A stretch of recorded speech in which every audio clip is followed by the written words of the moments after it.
Hello, my name is Karen, and I'm a 58-year-old woman. My husband passed away about 7 years ago, but I still work. I have 3 children.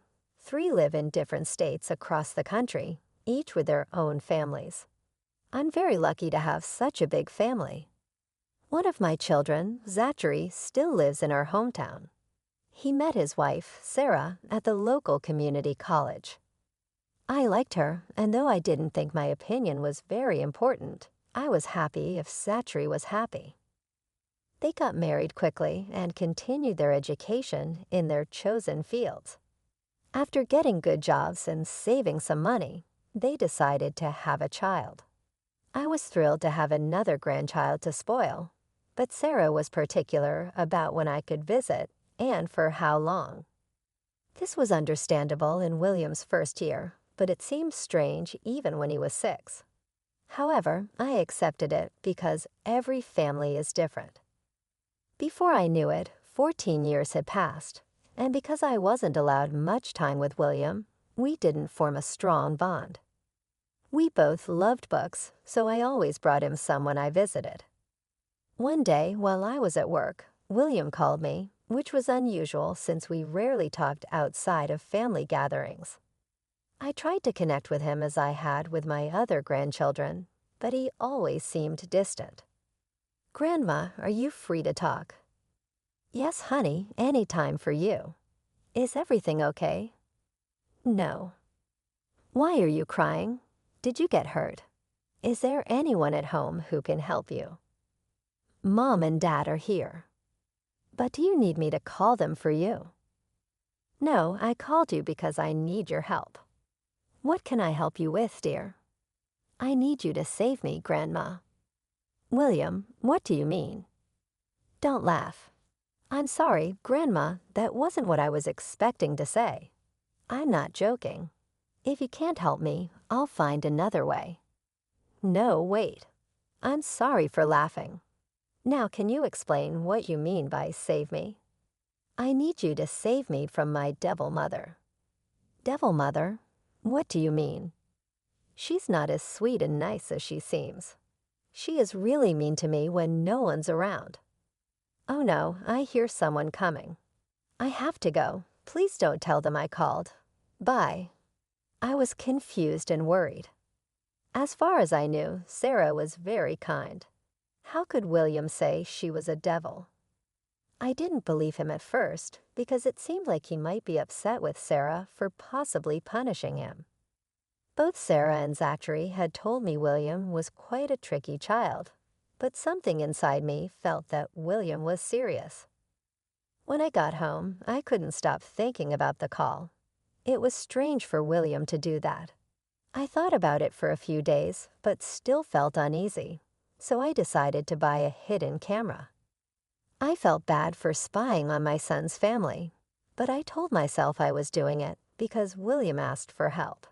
If nothing was wrong, I could just take the camera back, but if something was wrong, I'd need to act. I hoped a serious talk would fix any issues. The camera arrived in a few days. Once I set it up, I could watch live and recorded footage on my phone, which was very handy. After getting everything ready and learning how to use the camera, I decided to call my son and ask if I could visit. "Hello, Zach. How's everything?" "Everything's great, Mom. What about you?" "It's the usual, but I was wondering if I could come over sometime." "Of course, Mom. Is everything okay?" "Yes, I was just thinking we haven't seen each other in a while. Maybe I could visit your place one day." "Sure, Mom." "How about this Sunday?" "That works, but should I check with Sarah first? I remember not liking it when your dad made plans without asking me." "I know Sarah would be happy to have you over. Don't worry, Mom." "All right then, I'll be there around 7 o'clock." "That works. See you soon. Take care." Even though I had another reason for visiting, I was still excited to spend time with my son. I rarely saw my other children except during the holidays, so it was nice having one living in the same town. The weekend came quickly. I got ready early, went to the grocery store, and picked up a nice bottle of wine and some books for William since he loved reading. When I arrived, they all welcomed me warmly. William looked so relieved to see me it made me worry again. He hadn't tried to contact me since our first phone call, so I didn't know what was on his mind. I spent the next few hours chatting with Zachary and Sarah. We had dinner and drank wine. Eventually, William went to his room since we were talking about things that probably didn't interest him. I excused myself to go talk to him. Sarah seemed a bit hesitant, but I insisted since it had been a while since I visited, and I wanted to spend time with my grandson. Zachary told Sarah to let me go and talk to William. When I entered his room, I closed the door behind me and handed him the books I had bought. We talked about the books for a while because he seemed really excited. I didn't bring up what he had mentioned earlier because I wanted him to start that conversation. Later, we talked about other things like what was happening in our lives. At one point, while he was telling me about his school, he wrote something in his notebook and showed it to me. It said, "Mom's listening. Can't talk about anything." I wasn't sure if he was serious or just worried, but I went along with it. We kept talking, and I wrote in the notebook that I had brought a hidden camera with me and asked if I could put it in his room. He looked worried but agreed quickly.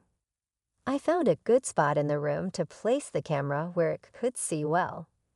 I set it up, started recording, and checked my phone to make sure it was working. I stayed with William a bit longer until I told him it was getting late and I needed to go. I left my scarf behind on purpose so I would have a reason to return.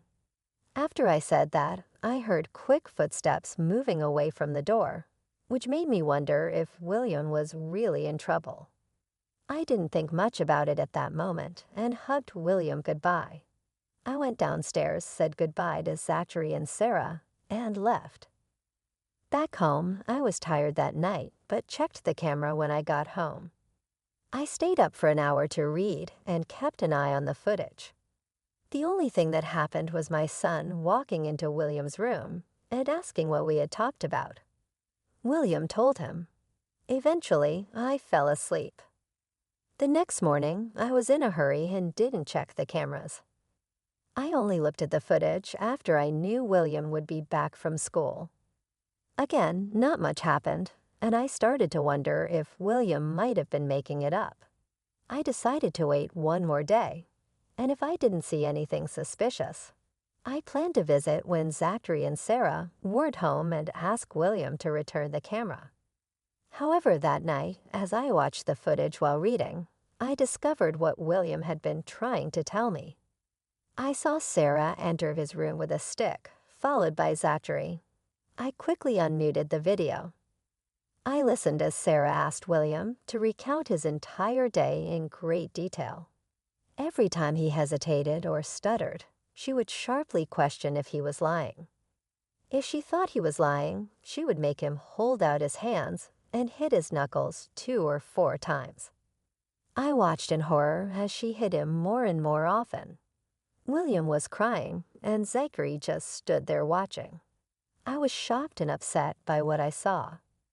I had always raised my kids gently. I believe that children are smarter than we think, and they understand when things are explained to them. I couldn't understand why Zachary was just watching and letting his son be hurt over something so trivial. I wanted to rush over there and stop them, but what could I say?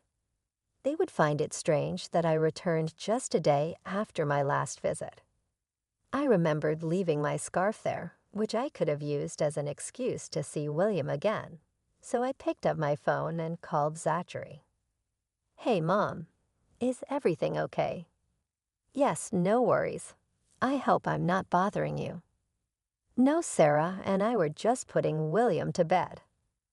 "Oh, okay. I just wanted to say I think I left my scarf in William's room last night. I set it down and then forgot it. Do you think I could come by tomorrow to pick it up? Why don't I bring it over to you right now?" No, I'm too tired and I'll probably fall asleep before you get here.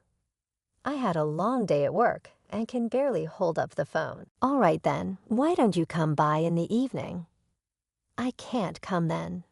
I'm meeting some friends for game night tomorrow. Well, Sarah and I won't be back until the evening. Why don't you come the day after? I need the scarf for tomorrow. We're having a get-together. You could come in the afternoon. William will be home. Oh, lovely. I'll be there around 4. Good night. My heart raced as I made up excuses on the spot. At least my call had distracted Zachary and Sarah enough for them to stop focusing on William. But before they left William's room, Sarah said that William wouldn't get any dinner or any other meals until dinner. The next day, I was shocked.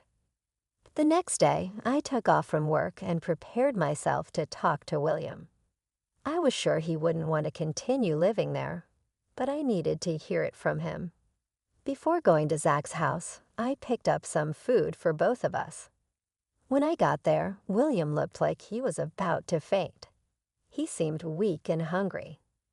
Sarah really had not let him eat. I quickly gave him the food, and he ate it hungrily. I felt very sorry for him and wanted to help him. After he finished eating, I spoke to him. "Did you see everything that happened?" "Yes, darling, and I'm so sorry for laughing at you before. I had no idea." "It's okay. Mom seems so nice." "But has she always been like this?" "The beating only started recently, but she's been starving me for a while." "Why isn't Zachary doing anything?" "He's too scared of Mom. He just follows her and does whatever she says. She always gets her way." "Oh, honey, I'm so sorry you've been going through this. But why didn't you eat at school?" "Mom doesn't send me to school on the days she doesn't let me eat. I stay home. She checks how much food we have in the house. If even 1 gram of food is missing when she gets back, I get punished more. So she's starving you and messing up your schooling. I'm going to do my best to help you, okay? I need you to tell me right now if you want to come live with me. I'll take care of everything you need and keep you away from Mom and Dad. Of course, Grandma. Anywhere away from here will be great. I promise to be good. Just please take me away from here."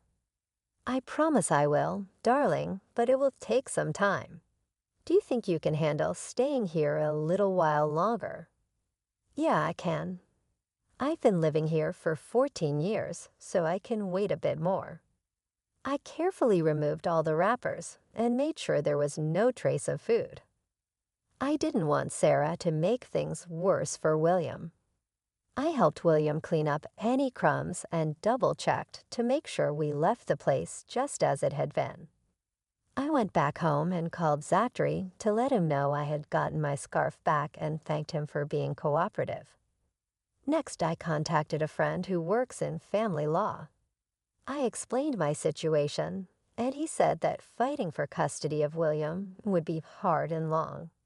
He also told me that even if I got custody, it might be temporary, and Sarah could change her behavior and regain custody. I knew going to court might not work in my favor with the little evidence I had, but I did have one plan. I could use the evidence to get her to make me William's legal guardian. Sarah works as a counselor at a middle school, and I was sure she wouldn't want her abusing her child to become known and risk her job and future opportunities. I kept a close watch on the footage over the next few days as I gathered all my evidence and prepared the paperwork for a transfer of guardianship. I waited until the weekend to visit Zach's unannounced. When Zachary opened the door, he looked surprised. "Mom, what are you doing here?" "I need to talk to you and Sarah." I don't think now's a good time." "Why? What's going on?" "Just family stuff." "Hold on. How come you're over so frequently, Zachary? Is it my son?" "I didn't think I needed special permission to do that." "I didn't mean it like that, but it's just unusual. You don't usually come by so often, And this week it's been frequent, which is strange since you rarely ever dropped by before. It's not really strange. I only came over today because I have something seriously important that I need to discuss with both of you. What's that sound? I had my suspicions about Sarah's behavior towards William because of how evasive Zachary had been acting. But when I suddenly heard what sounded like loud crying coming from William's room, I knew I had to act. There was no way I could just stand by when I was right there and could do something. I quickly moved past Zachary with more of a speed walk than a run due to my age and burst into William's room. There I saw William sobbing, clutching his face while Sarah stood over him, breathing heavily, her face twisted with malice. The sight made me shiver. I rushed to William's side and asked him if he was all right. He just hugged me tightly, crying into my shoulder while Sarah huffed and stormed out of the room. Once William calmed down a little, I took a good look at him. His cheek was red and swelling, his knuckles were bleeding, and there were welts on his arms, all evidence of being hit with a stick. I felt a rage like never before. What kind of monster would need to hit a child so hard? No matter what he did, nothing justified that level of harshness. I went downstairs to the kitchen, grabbed a bag of frozen vegetables, and went back up to William so he could use it to help reduce the swelling on his cheeks.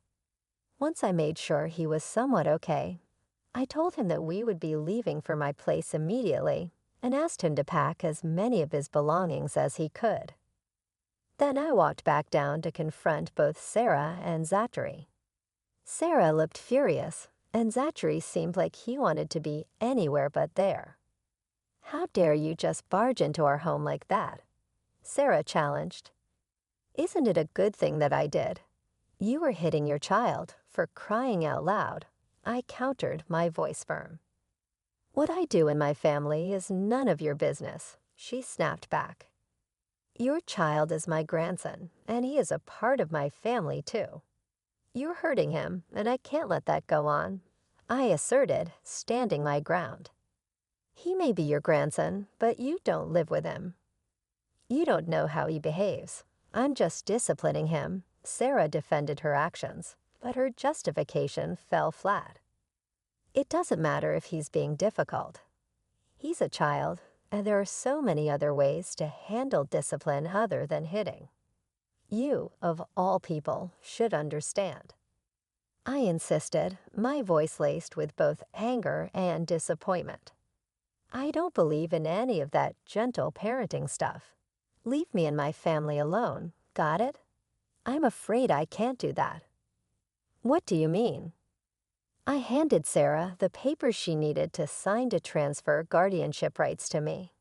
Both she and Zachary stared at the paper for a long time before looking up at me, confused. I explained that they both needed to sign the papers, or I would show the proof I had of them hitting William. "What do you mean by proof?" "I set up a hidden camera in William's room last week. I have all the proof I need. Neither of your jobs would be okay with what you've been doing, especially yours, Sarah. If you want to keep earning money, I suggest you sign the papers." "You were spying on us?" "That's a huge invasion of our privacy. Don't get me wrong, but I was only acting based on what I knew. I needed to make sure William was okay." "Mom, don't do this to us. Give us another chance. I'll make sure it doesn't happen again." "I don't want to hear it. I'm very disappointed in you, Zachary. I raised you to be better than this. You're just as bad as Sarah, if not worse. I'm taking William with me, and I expect the papers to be signed. If you don't, you know what will happen." I knew they didn't want to risk their jobs, so they didn't fight back when William and I left. I took William out for dinner and ice cream and did my best to comfort him. I provided him with a safe place to express his feelings and just be himself without fear. In the weeks that followed, I was granted legal guardianship of William. Sarah and Zachary said they planned to move to a different state, and didn't want to disrupt William's schooling as a reason for the guardianship transfer. They did end up moving, which was a big relief for me. William is doing much better now and seems a lot happier. Knowing he won't see his parents for a long time has helped him feel safer. He's one of the kindest and sweetest kids I know. He thanks me every day for what I did for him, and I intend to keep my promise to always protect him for the rest of my life. Thank you for listening.